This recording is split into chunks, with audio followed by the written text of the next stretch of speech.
Нузет Умеров с детства знал, что будет заниматься литературой и что его ожидает удивительная, увлекательная жизнь. Он рос в родном Ахмесджите любознательным мальчиком и умел находить интересное даже в обыденных вещах. Родился я на училищной 6, там, где сейчас школа. Мы должны были пойти туда учиться, а учиться я там был вверх по училищной, было, там Чингине-Малесы называли ее, там была школа. Так вот, я, значит, 1 класс, мама шила мне белый костюм. Вот, неделю, значит, пока мы учили элифбе, все было нормально. Но после того, как я его выучил, я стал внимательно смотреть, а что у нас есть на улице. Там мастерские были, там заправка была, бензин, керосин был, еще что-то было. В общем, когда я вернулся домой, вот уже через неделю, у меня белый костюм был черный, у меня оба кармана были набиты железками. Во 2 класс мы уже не пошли, потому что война началась, и там госпиталь был. Еще мальчиком Нузет Умеров научился понимать и чувствовать жизнь, и чутко отзываться на чужую беду. Это качество не сломали даже суровые военные годы.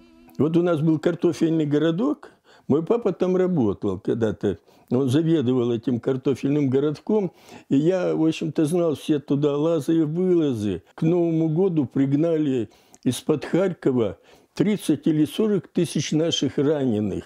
Пленных, раненых, контуженных. Кормили их, давали им 15 грамм отрубей и кружку теплой воды. Так мы вот все, что, как говорится, мальчишками добывали, понимаешь, мы все носили туда, в этот лагерь, отдавали, пропускали нас. И я помню, что принесешь, и они берут и держат тебя за руки.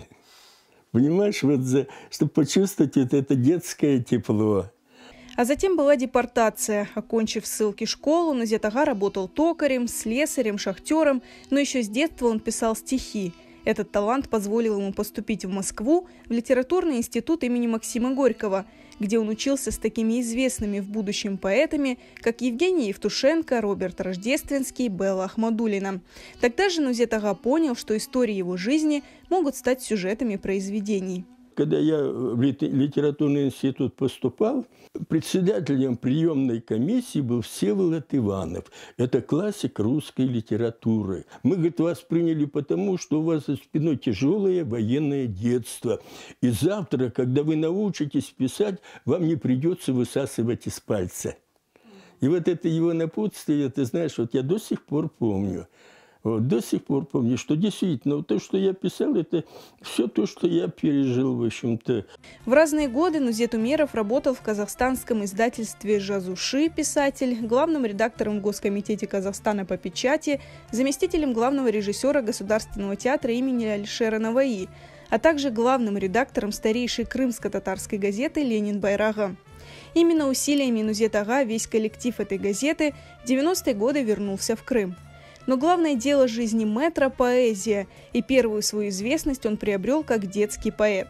Его стихи любят дети, а это лучшая похвала его таланту.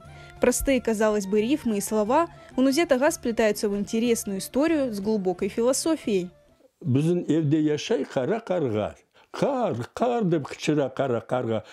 Пенжереге бақсақ, яғмұр ява ұлықлардан ташып, сулар ақа, соқырсың сен, деді біз қарағаға. Кім қарды қышырашы, яғмұрға, сұсты қарға, үш бақмай шарға, жаны пек ағырса керек қарға. Екі күден берлі білмей қарға, азбарымыз толып кетті қарға. Много лет Нузет ага собирал сказки, и результатом этой работы стал их объемный сборник. Со сказками у Нузета Абибулаевича особые отношения. Несколько лет на телеканале АТР он в образе доброго сказочника рассказывал детям истории на ночь. Нузет ага – создатель букваря элифбе, который был у каждого крымско-татарского ребенка.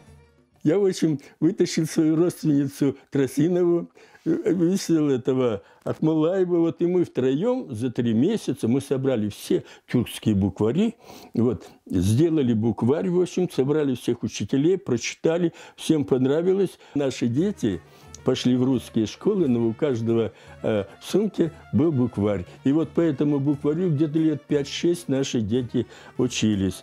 Посвятив огромную часть творчества детям, Нузет ага внес огромный вклад и в художественную литературу. Одним из последних его трудов стал роман «Бейбарс. Султан Египта».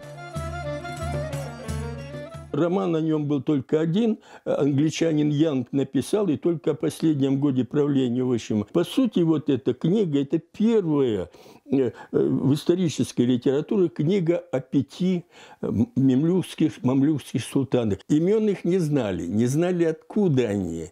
И, например, казахи сказали, раз его зовут Бейбарс, то значит он из рода Берш. Когда я изучил все эти материалы, в общем, я смотрю, они не знают ни детства их, не знают, как они попали, не знают, кто были их родители.